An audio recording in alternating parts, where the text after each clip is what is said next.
మీ దగ్గరే గానీ rice bulk లో ఉంటే యూఎస్ఏకి ట్రాన్స్‌పోర్ట్ చేయాలనుకుంటున్నారా మీరు?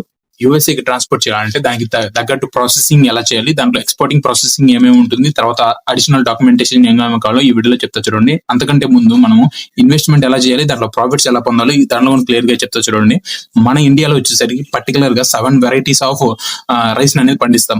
మనకు ఒక్క వెరైటీ మనము పర్టిక్యులర్‌గా చూజ్ చేసుకుంటే మనము అదర్ కంట్రీస్‌కి ఎక్స్‌పోర్ట్ చేస్తే పర్ కేజీ వచ్చేసి 30 నుంచి 50 రూపీస్ అనేది పడుతుంది మన ఇండియాలో యావరేజ్ చేసుకుంటే.